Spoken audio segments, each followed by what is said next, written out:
Hello everyone, welcome to Origin of Life Part 3। Previous session में हमने देखा था कि किस तरीके से फर्स्ट प्रोकैरियोटिक सेल फॉर्म हुई थी। अगर आपने ओरिजिन ऑफ लाइफ पार्ट 1 और पार्ट 2 नहीं देखा है तो वो प्लेलिस्ट में अवेलेबल है और उसका लिंक डिस्क्रिप्शन में भी प्रेजेंट है।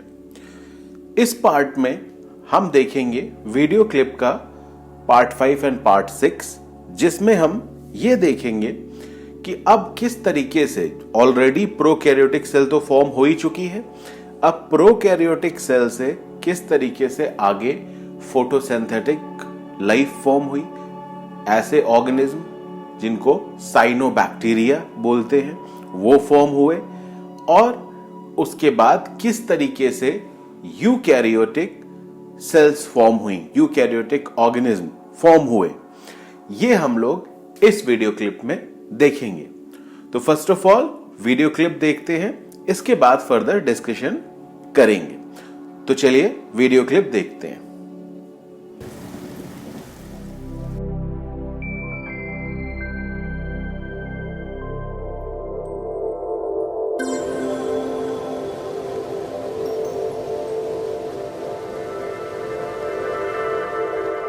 Oxygen, when unbound to any other material, can be toxic to life because oxygen destroys the reductive life body.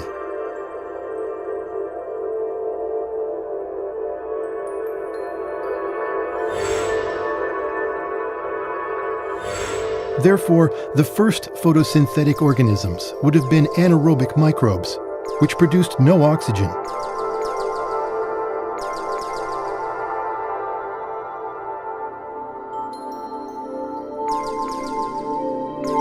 Life, however, adapted, taking advantage of oxygen. As a valuable source of additional energy.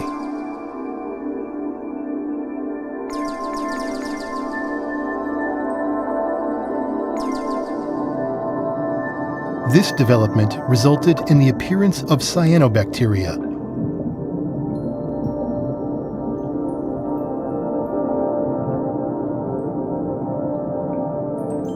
Cyanobacteria produced oxygen, which crystallized into felsic iron-bearing oxide, reducing the iron content of the ocean. Still, the ocean was 5 times as saline as it is today.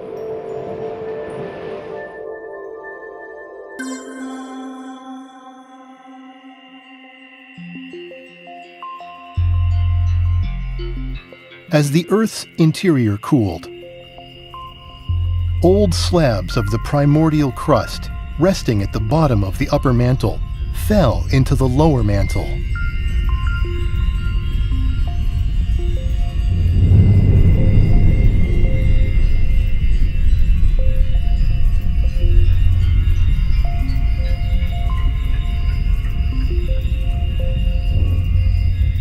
Meanwhile, numerous mantle plumes ascended from the lower mantle into the upper mantle.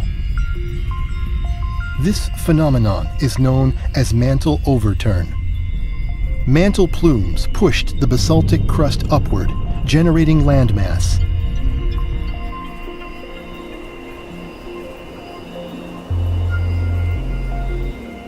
This created shallow marine environments penetrated by sunlight, which allowed the cyanobacteria to flourish.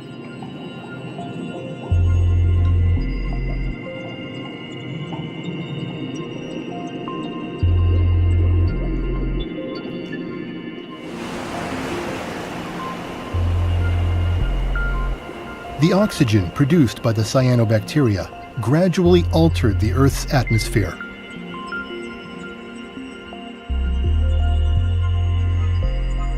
On the ocean floor, ferric and ferrous iron were accumulating in the form of hematite and magnetite, creating a massive banded iron formation. By 2.5 billion years ago, the remaining banded iron formation was a few kilometers thick. This rapid decrease in iron content changed the color of the ocean to a familiar blue. Life began to change the surface environment. Such is the coevolution of the Earth and its inhabitants. This was an important step in life on Earth's long journey toward civilization.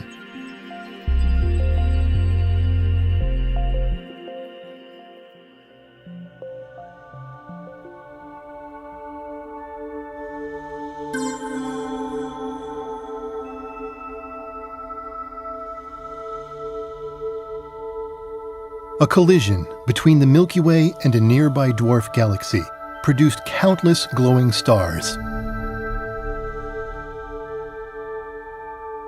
Within a few thousand years, some of these stars ended in supernova explosions.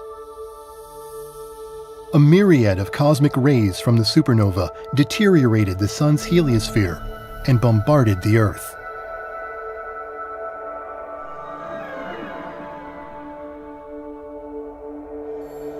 These cosmic rays helped generate cloud condensation nuclei, which produced more and more clouds until the Earth was completely blanketed with them. The thick cloud cover prevented sunlight from reaching the surface of the Earth.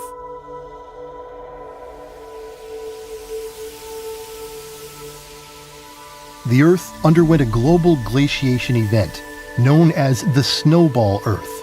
This caused another global mass extinction.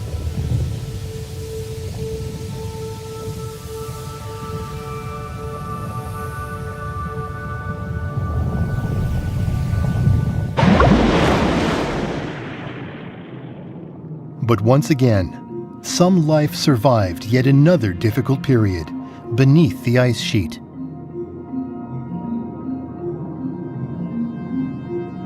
Tiny life was protected by the Earth's massive circulating system.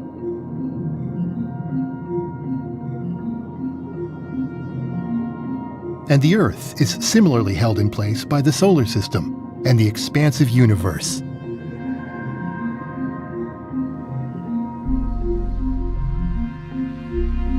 Life is but one part of an enormous system.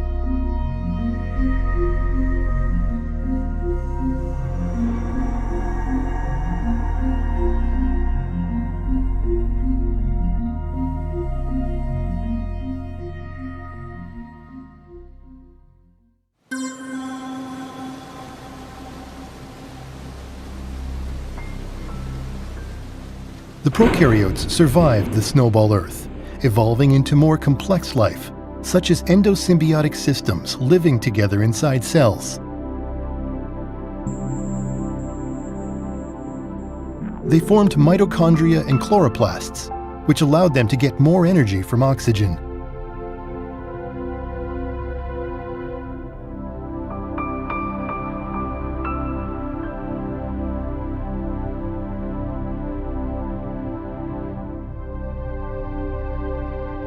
A single prokaryote body could contain thousands of mitochondria.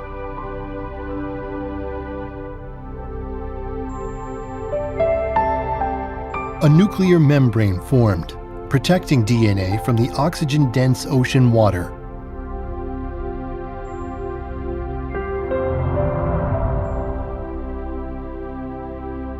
DNA strands grew longer, retaining ever more genetic information. Life evolved into more diverse and complex organisms.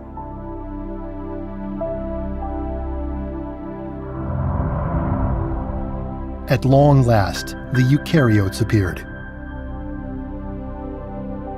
The eukaryotes grew 1,000,000 times larger than the prokaryotes. In theory, everything inevitably falls into disorder. And yet, life is orderly and increasingly complex. Life seems to continue evolving, undeterred by universal entropy.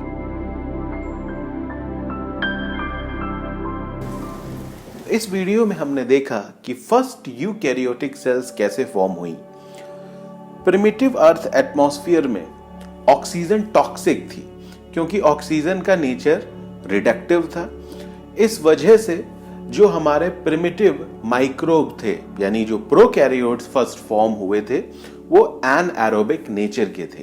Anaerobic means वो oxygen produce नहीं करते थे। धीरे धीरे life adapt हुई और microbes ने यानी प्रोकैरियोट्स ने धीरे धीरे ऑक्सीजन को एज अ एनर्जी सोर्स की तरह यूटिलाइज करना स्टार्ट किया। इस डेवलपमेंट से पहले सेल्स बने जिनको हमने साइनोबैक्टीरिया कहा, और साइनोबैक्टीरिया ऑक्सीजन प्रोड्यूस करने में कैपेबल थे। और आज भी अगर देखा जाए तो अर्थ पे जो ऑक्सीजन का सबसे मेजर सोर्स है वो यही साइनोबैक्टीरियल सेल्स हैं। आज भी ये ओशन में प्रेजेंट है। और इन साइनोबैक्टीरियल सेल्स से जो ऑक्सीजन प्रोड्यूस हुई हाई अमाउंट में, उसने धीरे धीरे ओशन में जो आयरन कंटेंट था उसको रिड्यूस करना स्टार्ट कर दिया।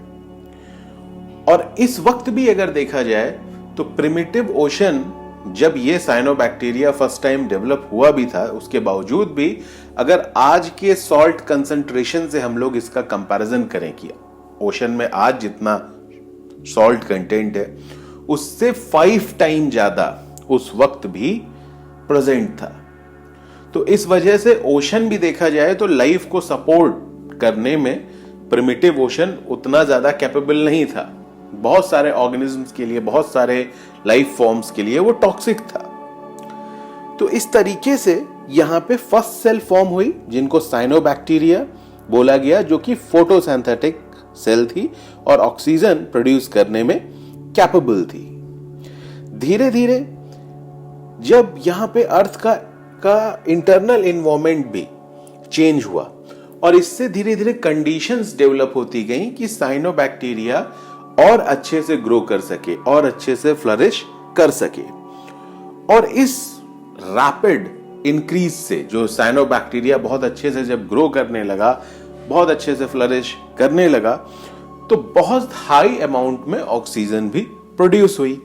और उस ऑक्सीजन के हाई अमाउंट की वजह से रैपिड डिक्रीज होने लगा आयरन कंटेंट में ओशन के, और इस वजह से जो ओशन का कलर था वो चेंज हो गया। अब ओशन का कलर, जो आज का ओशन का कलर है ब्लू कलर, बिल्कुल उसी तरह होने लगा। ब्लू कलर का ओशन हुआ। और ये ब्लू कलर क्यों हुआ? क्योंकि साइनोबैक्टीरिया ने जो ऑक्सीजन प्रोड्यूस की थी उसने आयरन कंटेंट को रिड्यूस कर दिया। इस वजह से ओशन का कलर ब्लू हो गया।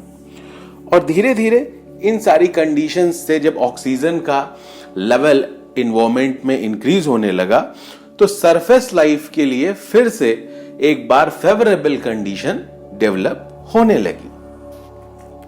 उसी टाइम हमारी गैलेक्सी मिल्की वे और जो नियर बाई गैलेक्सी थी वहां पे एक कोलिजन हुआ, और उस कोलिजन से बहुत सारे स्टार्स एंड हुए और एक एक्सप्लोजन हुआ जिसको सुपरनोवा कहते हैं।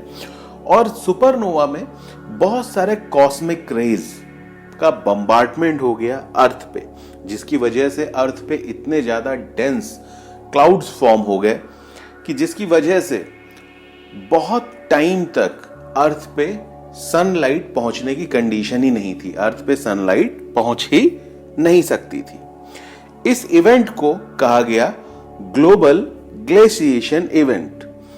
और ये जो कंडीशन बनी जहां पे अर्थ पे अब कोई सनलाइट पहुंच ही नहीं सकती थी, पूरा का पूरी अर्थ स्नो कवर्ड हो गई, इसको बोला गया स्नोबॉल अर्थ। स्नोबॉल अर्थ मींस एक ऐसी अर्थ जिसमें पूरी की पूरी अर्थ स्नो से ही कवर्ड थी। यहां पे अब ऐसे कंडीशन में तो लाइफ बिल्कुल भी डेवलप नहीं हो सकती थी, बट फिर भी सम लाइफ जो थी, कुछ लाइफ फॉर्म्स आइस शीट के नीचे यानी बर्फ की जो बहुत मोटी लेयर थी, एक थिक लेयर अर्थ पे थी, उसके नीचे धीरे धीरे एक लाइफ फॉर्म्स डेवलप होना स्टार्ट हुई।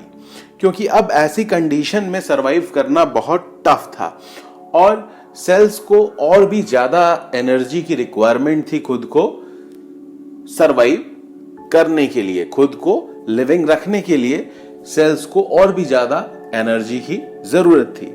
तो प्रोकैरियोटिक सेल्स में एक एडेप्टेशन हुई, यानी कुछ सेल्स जो थी प्रोकैरियोटिक सेल्स वो दूसरी सेल्स के इनसाइड रहने लगी, यानी एक सिम्बायोटिक रिलेशनशिप स्टार्ट हुआ सेल्स में कि कुछ सेल्स किसी दूसरे सेल का एज अ पार्ट बन गई, और इस थ्योरी को कहते हैं एंडोसिम्बायोटिक थ्योरी।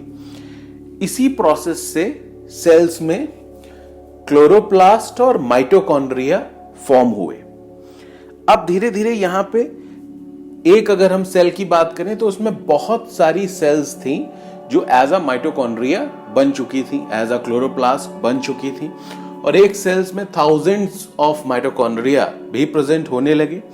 अब धीरे धीरे इस सारी प्रोसेस में अब हमको ऐसे एक्सट्रीम एनवायरनमेंट में डीएनए को भी प्रोटेक्ट करना था, तो अब सेल्स में न्यूक्लियर मेम्ब्रेन भी फॉर्म होना स्टार्ट हो गई। तो आप देख रहे हैं यहां पे कि जब सेल्स में माइटोकॉन्ड्रिया, क्लोरोप्लास्ट भी डेवलप हो गया, साथ में न्यूक्लियर मेम्ब्रेन भी डेवलप हो गई, तो ऐसी ही सेल्स को तो हम लोग यूकैरियोटिक सेल कहते हैं, जहां पे न्यूक्लियर मेम्ब्रेन भी प्रेजेंट होती है, न्यूक्लियस प्रेजेंट होता है, और न्यूक्लियस में डीएनए है, एंड सेल ऑर्गेनेल्स भी, माइटोकॉन्ड्रिया एंड क्लोरोप्लास्ट। तो अगर आज की सेल्स में हम लोग बात करें तो जो हमारी सेल में भी जो माइटोकॉन्ड्रिया प्रेजेंट है वो कभी एक प्रोकैरियोटिक सेल थी, यानी एक बैक्टीरिया था जो हमारी सेल के साथ यानी यूकैरियोटिक सेल के साथ सिम्बायोटिक रिलेशनशिप में आया। और ये सारा डेवलपमेंट कब हुआ था? स्नोबॉल अर्थ वाली कंडीशन में। तो इस तरीके से अर्थ पे लाइफ फॉर्म हुई, प्रोकैरियोटिक सेल फॉर्म हुई, प्रोकैरियोटिक सेल से फिर साइनोबैक्टीरिया फॉर्म हुआ, और धीरे धीरे अर्थ पे जो धीरे धीरे ये जो कंडीशंस थी, बहुत टाइम, बहुत ही ज़्यादा मास एक्सटेंशन हुआ स्पीशीज का, बहुत सारे ऐसे इवेंट्स हुए जहाँ पे पूरी की पूरी लाइफ फॉर्म सरवाइव करने की कोई कंडीशन ही नहीं थी, लेकिन फिर भी लाइफ फॉर्म डेवलप हुई। इन सारे ही इवेंट्स ने अर्थ पे जो आज लाइफ है उसको सपोर्ट किया। तो इसी तरीके से हमने यहाँ पे देखा कि फर्स्ट यूकैरियोट्स कैसे फॉर्म हुए, और जो अगर यूकैरियोटिक सेल की बात करें तो ये मिलियंस टाइम लार्जर होती है प्रोकैरियोटिक सेल के कंपैरिजन में। तो यहाँ पे the amount of DNA nucleus में और भी ज्यादा है, और जो इनका डीएनए है और भी ज्यादा डेंस है। तो इस वजह से जब हाई अमाउंट ऑफ डीएनए है, डीएनए और भी ज्यादा डेंस है, कॉइल्ड है, तो इन सारे कंडीशंस में अब डीएनए और भी ज्यादा जेनेटिक इंफॉर्मेशन स्टोर कर सकता था। यानी अब धीरे धीरे डीएनए में वो कैरेक्टरिस्टिक्स आ रही थी कि अब यूकैरियोट से वो और भी ज्यादा कॉम्प्लेक्स ऑर्गेनिज्म को डेवलप करने में कैपेबल था। तो इस तरीके से हमने यहाँ पे देखा कि अर्थ पे किस तरीके से फर्स्ट लाइफ फॉर्म हुई, किस तरीके से प्रोकैरियोटिक और अब यूकैरियोटिक सेल्स भी फॉर्म हो चुके हैं।